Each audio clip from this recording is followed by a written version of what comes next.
Good morning everyone. हम discuss करने वाले हैं आज vector form of Coulomb's law. इसमें हम डायरेक्शन की बात करेंगे।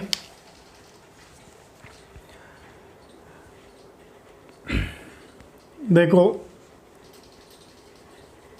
वेक्टर फॉर्म जब हम लेंगे तो इस तरह से हम इसकी डायरेक्शन को इंडिकेट करेंगे।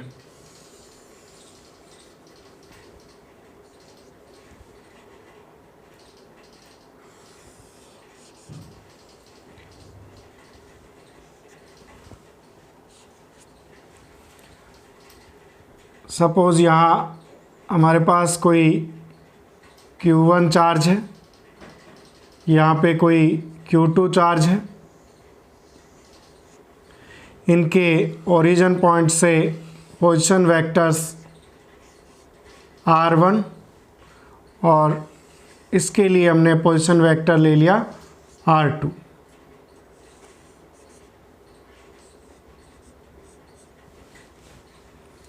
अब हमें फोर्स Q1 पर फाइंड करना है। तो देखो, force on Q1 due to Q2, इसका मतलब रहेगा F12। क्लियर? और डायरेक्शन देखो क्या हो गई इस वेक्टर की, R21, 2 से 1 की ओर। क्लियर? तो देखो यहाँ ये जो 1 2 और 2 1 वाला जो गेम है, देखो इसका मीनिंग क्या है। इसका मीनिंग, सिंपल सा मीनिंग क्या है कि हमें देखो electrostatic force on charge Q1 due to Q2 लिखा है हमने। तो इसको हम कैसे रिप्रेजेंट करेंगे, 1 2 force on Q1 due to charge Q2 के Q1 Q2 upon R21 square into R21 cap.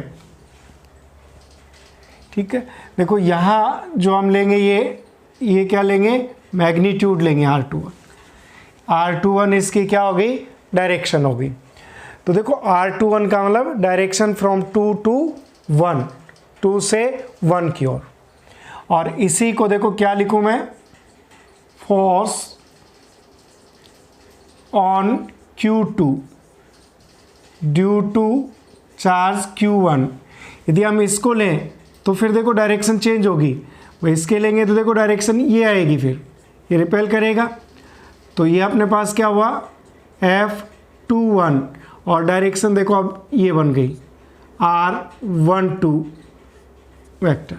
तो इसको लिखने का तरीका क्या है, F21 vector equal to K Q1 Q2 upon, देखो डायरेक्शन है 1 से 2, तो हम यहाँ पे करेंगे 1 2 स्क्वायर और R12 कैप। आई बात समझ में? तो ये F12 हो गया और ये F21 हो गया। तो इनके मीनिंग क्लियर हो गए। और ध्यान रखेंगे कि जो यूनिट वेक्टर होता है इसको हम वेक्टर R अपॉन R भी लिख सकते हैं, यानी मैग्नीट्यूड ऑफ R भी ले सकते हैं। तो इसलिए हम देखो, जैसे इसको मैं लिखना चाहूँ इस फॉर्म में, तो F12 equal to K Q1 Q2 upon R21 कितना कर दिया, क्यूब R21 वेक्टर। इस फॉर्म में भी हम लिख सकते हैं। आ रही है बात समझ में? तो इस तरह से हम ये लेंगे। और R21 और 21 का इनका वैल्यू निकालनी हो हमें, तो देखो हमारे पास जो ये पोजीशन जो दी हुई है, देखो इसमें ट्रायंगल लो लगा दें। R1 ये हो गया, ये R2 हो गया। तो देखो R2 प्लस R21 ये सेम डायरेक्शन में है कि नहीं, तो हम इसको यूँ लिख सकते हैं R2 plus R21 equal to, देखो यूँ ले रहे हैं जब, तो ये हमारे पास आया equal to R1। It means R21 equal to हो गया vector R1 minus vector R2। इसी तरह से यदि हमें ये डायरेक्शन लेनी होती तो हम देखो इसको कैसे करते, R1 plus R12 equal to कैसे लेते, R21 equal to opposite direction में क्या है R2। तो यहाँ से देखो R12 कैप इक्वल टू हमारे पास आ गया R21 R2 minus R1 vector. तो अब देखो ये बात आपके क्लियर हो गई होगी कि R21 लेना है तो ये आया अपने पास vector R1 minus vector R2। 1 2 लिया है तो हमारे पास क्या है R21 R2 minus vector R1। इस तरह से भी हम इसको सोल्व कर सकते हैं, दोनों में इनकी वैल्यूज हम पुट कर सकते हैं। आई बात समझ में। तो देखो जैसे मुझे इसको लिखना है R12 को यदि हमें लिखना है या R21 को हमें लिखना है तो देखो मैं इसको F21 देखो किस तरह से लिख सकता हूँ कि Q1 Q2 R12 it means R2 minus R1 vector और यहाँ क्या लिख दूँ क्यूब और R2 vector minus R1 vector. इस तरह से भी हम ले सकते हैं। आई बात समझ में। तो आपको 1 2 और 2 1 का जो फंडा है 1 2 का मतलब 1 पर 2 के कारण फोर्स, डायरेक्शन 2 से 1 की ओर। यदि 1 2 है तो 1 से 2 की ओर, 2 1 का मतलब फोर्स 2 पर 1 के कारण। तो ये इसकी वेक्टर फॉर्म को रिप्रेजेंट करता है। इस तरह से भी हम ले सकते हैं। आई बात समझ में। देखो और एक तरीका मैं आपको बताता हूं कि ये 1 2 और 2 1 रटने वाली चीज नहीं है। देखो हम इसमें दो कंडीशंस देख लेते हैं, फिर आपके और अच्छे से समझ में आ जाएगा। केस फर्स्ट में हमने लिया if Q1 Q2 greater than 0, greater than 0 का मतलब that is same nature of charges, same nature of charges. जैसे हम यहाँ पे प्लस Q1 लिया, यहाँ पे लिया प्लस Q2, दोनों सिमिलर नेचर के लिए लिया, या तो दोनों पॉजिटिव लेंगे या दोनों नेगेटिव लेंगे। अब हमें देखो फोर्स Q1 पर फाइंड करना है तो कौन लगाएगा Q2। तो देखो ये हुआ 1 2 यानी electrostatic force on Q1 due to charge Q2। Direction किधर कैसी हुई भाई, R2 1, 2 से 1 की ओर, 2 से 1 की ओर ये डायरेक्शन हुई। क्लियर। यही चीज़ हम देखो फोर्स ऑन Q2 करेंगे तो हम इस लिखने का तरीका क्या है, F21 2 पर 1 के कारण, और देखो अब डायरेक्शन क्या हुई R12। आ रही है बात समझ में। तो ये हो गए इसके पोजीशन वेक्टर। तो हमें देखो F12 लिखना है तो क्या लिखेंगे कि Q1 Q2 अपॉन 1 पर 2 के कारण, देखो डायरेक्शन ये थी ध्यान रहे, R21 square into R21 cap. यदि हमें ये लेना है F21 2 पर 1 के कारण फोर्स लेना है तो देखो क्या लिखेंगे कि Q1 Q2 अपॉन डायरेक्शन की कहाँ से है, from 1 to 2 R12 square R12 cap. Clear. यही हम देखो दूसरी कंडीशन देखें कि second, if Q1 Q2 less than 0, इसका मीनिंग क्या हुआ, that is opposite nature of charges, opposite nature of charges. तो अपोजिट नेचर ऑफ चार्जेस लेंगे, देखो जैसे हमने ये प्लस का है तो Q1 लिया, और ये लिया माइनस का Q2 लिया, अपोजिट नेचर होगी।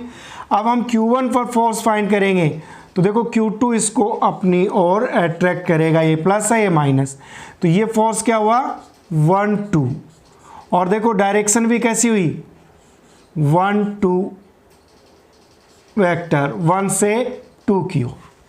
यही हम 2 पर फोर्स निकालेंगे तो देखो ये माइनस है और ये प्लस है, ये अपनी ओर इसको अट्रैक्ट करेगा, इसको लिखेंगे F21 और देखो डायरेक्शन भी कैसी हुई R21 वेक्टर।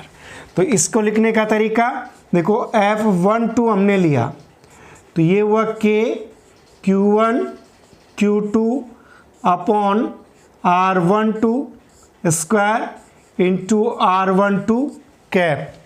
हमें F21 लिखना है तो K Q1 Q2 upon R21 square into R21 cap. Clear. और यदि हम डायरेक्शन में देखो इनको शो करें तो देखो प्लस और माइनस को करते हैं, जब यहाँ कैसा आता है माइनस, इसमें भी माइनस। तो ध्यान रखना हमेशा रिपल्सन फोर्स को रिप्रेजेंट करना है तो प्लस से, और अट्रैक्शन फोर्स को रिप्रेजेंट करना है तो किससे करेंगे माइनस से। अच्छा, यहाँ एक और कंक्लूजन अपने सामने क्या आ रहा है कि दोनों ही कंडीशंस में हम क्या देख रहे हैं कि देखो R12 cap and R21 cap are unit vectors in direction of force। लेकिन ये कैसे हैं देखो इक्वल और अपोजिट, देखो दोनों यूं लिख सकते हैं R12 जो है equal to minus R21 cap, इनका मैग्नीट्यूड यूनिट है और डायरेक्शन कैसी है अपोजिट है। सो यदि हम इनको देखो तो इट मीन्स मैग्नीट्यूड तो फोर्स का दोनों का इक्वल ही है, तो हम क्या लिख सकते हैं 10 F12 vector equal to minus F21। It means Coulomb's law obey Newton's third law, यानी एक्शन रिएक्शन, जितना फोर्स ये इस पे लगाएगा उतना ही फोर्स ये इस पर लगाएगा। जैसे हमें कोई कहे ये 1 माइक्रो कूलम चार्ज है और ये 5 माइक्रो कूलम चार्ज है, what will be ratio of electrostatic force on each other. तो हमेशा क्या आंसर देना है 1:1। जितना फोर्स 1 पर 5 लगा रहा है उतना ही 1 5 पर लगाएगा, चाहे मैग्नीट्यूड इक्वल, क्योंकि ये न्यूटन के थर्ड लॉ का ओबे करता है। क्लियर। देखो इसके बेस पे हम एक बहुत ही अच्छा सा क्वेश्चन भी डिस्कस कर सकते हैं। देखो क्वेश्चन डिस्कस करते हैं। यहां से देखो स्ट्रिंग से दो चार्ज आइडेंटिकल बोल लें या अलग अलग मास की ले लेते हैं। ठीक है, देखो ये M1 है, ये M2 है। क्लियर। यहां भी चार्ज Q1 है, ये Q2 है।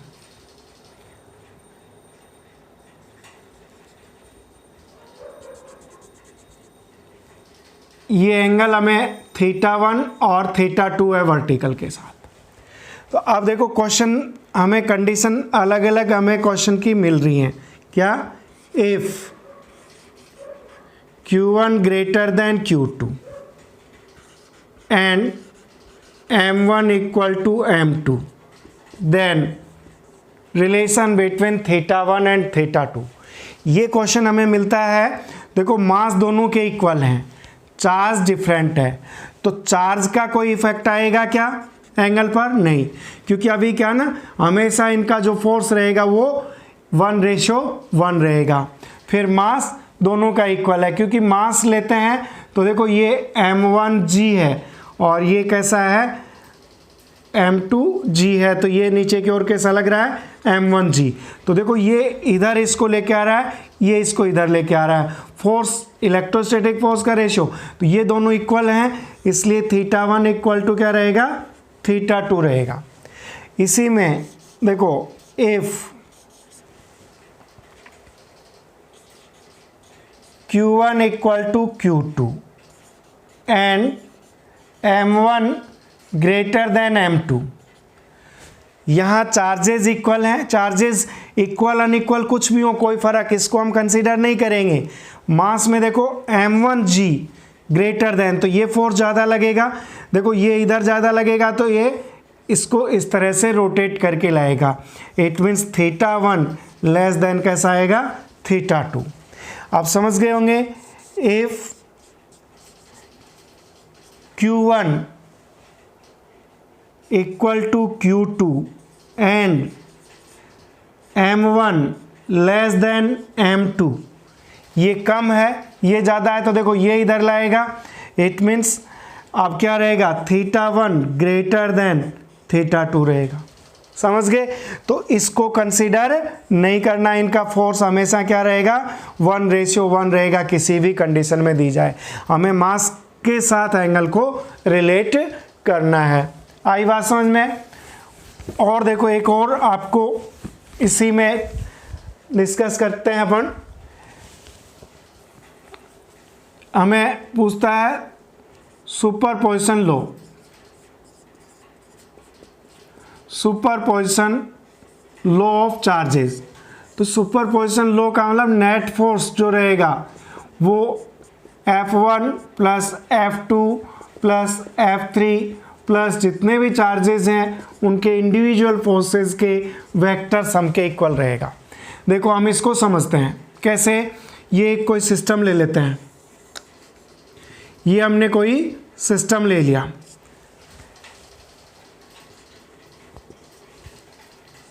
और यहाँ बहुत सारे चार्ज पार्टिकल्स हमें मिले हैं, Q1 Q2 Q3 Qn, ऐसे n चार्ज का एक सिस्टम है ये। और हमें पूछ रहा है ये कोई अनोदर टेस्ट चार्ज है Q0, रिजल्टेंट फोर्स फाइंड करना है।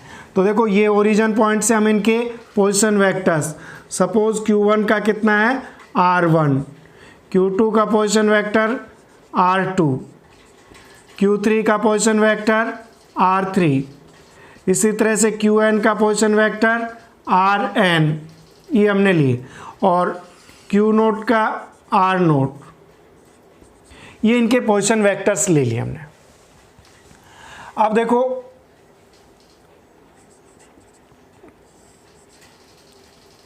ये डिफरेंट पॉइंट चार्ज हमने इस सिस्टम में लिए हैं। हमें फोर्स कहाँ फाइंड करना है, Q0 पर। तो Q0 पर फाइंड करेंगे तो देखो इंडिविजुअल फोर्सेस हमें अप्लाई करने होंगे। देखो ड्यू टू Q1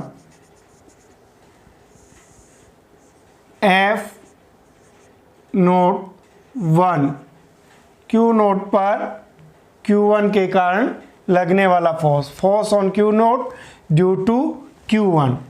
इसकी डायरेक्शन कैसी हुई, देखो ये डायरेक्शन हुई, यानी R10, ये डायरेक्शन लेंगे, ठीक है। अब हम यानी ये वेक्टर हम लेने होगा, तो या डायरेक्शन को मैं R कैप से लिख देता हूँ, ठीक है। इसको अलग से भी देख लेंगे। फिर हमें Q2 लेना हो, देखो ड्यू टू Q2, तो फोर्स लगाइए due to Q3, due to Qn, ये मीनिंग है इसका। तो देखो नेट फोर्स हमने निकाला किस पर, 0 पर, Q0 या Q0 चार्ज पर जो फोर्स लग रहा है वो कितना लग रहा है, F10 plus F20 plus F30,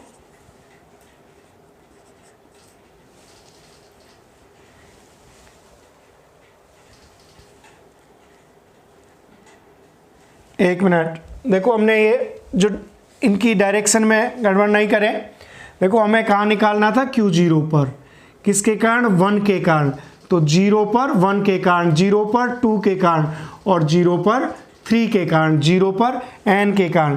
तो देखो नेट फोर्स हमारे पास जो आया वो आया F01 plus F02 plus F03 और प्लस F0n, जितने भी चार्जेस हैं इनका वेक्टर सम कर देंगे। देखो इनको हम सोल्व करते हैं।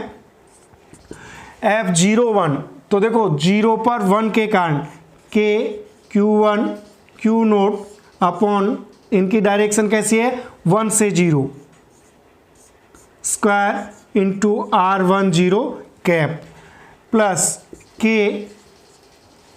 Q2 Q0 upon R20 R, यहाँ डायरेक्शन की ओर ध्यान रखना। देखो भाई 1 से 0 की ओर, 1 से 0 की ओर, फोर्स है 0 पर 1 के कारण, तो देखो इसकी 2 के लिए अपन 2 से 0 की ओर 2 0 1 कैप और ये 2 0 1 वेक्टर इसका स्क्वायर करेंगे। इसी तरह से 3 का लेंगे तो Q3 Q note R30 square into R30 cap plus K QN Q0 upon RN0 square into RN0 cap, इस तरह से लेंगे। इसी को आगे भी सोल्व कर सकते हैं। देखो हम K Q नोट को बाहर ले सकते हैं, तो हमारे पास बचा Q1 R10 square plus R10 cap plus Q2 upon R20 square R21 cap plus Q3 upon R30 square R30 cap plus QN upon RN0 square RN0 cap. तो इस तरह से ये n स्टेप्स का एडिशन हो गया, n पदों का योग हो गया। n स्टेप्स का एडिशन कर दें तो देखो हमारे पास अब क्या, किस तरह से लिख सकते हैं इसको, F इक्वल टू क्या लिख सकता हूं, देखो K की तो वैल्यू लिख रहा हूं भाई 1/4 पाई एप्सिलॉन नॉट। टोटल के लिए हम क्या कर रहे हैं, सिग्मा। कितने स्टेप हैं, n। इनिशियल कहाँ से शुरू किया है, 1 से, तो हम इसको QI upon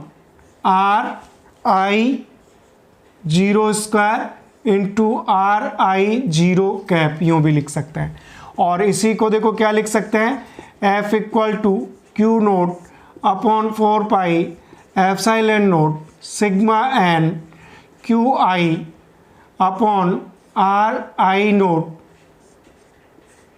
cube into RI cap vector भी लिख सकते हैं, क्योंकि हमें पता है unit vector equal to vector R upon R ले सकते हैं, मैग्नीट्यूड ऑन R ये भी ले सकते हैं। अच्छा एक और चीज़ मैं बताऊं, देखो हमारे पास जो ये था, ये Q1 था, ये Q नोट था, इसका पोजीशन वेक्टर हमने लिया R1 और इसका पोजीशन वेक्टर लिया हमने R नोट। 1 से हमें 0 पर फोर्स फाइंड करना था, तो हमने इसको लिखा 0 1 और इसकी डायरेक्शन 1 2 0 वेक्टर। तो देखो हम R1 वेक्टर लो लगा दें प्लस R10 इक्वल टू, देखो अपोजिट डायरेक्शन में ही आ गया, तो देखो यहाँ से R10 equal to R0 minus R1 ये भी लिख सकते हैं। जैसे R20 हो तो हम R0 माइनस वेक्टर R2, इस तरह से भी इनकी वैल्यू पुट कर सकते हैं। तो ये कहलाता है सुपरपोजिशन लॉ ऑफ चार्जेस। तो इस तरह से आप करते रहे, इनके और भी बहुत ही अच्छे अच्छे क्वेश्चंस हम डिस्कस करने वाले हैं। Thank you so much, have a nice day.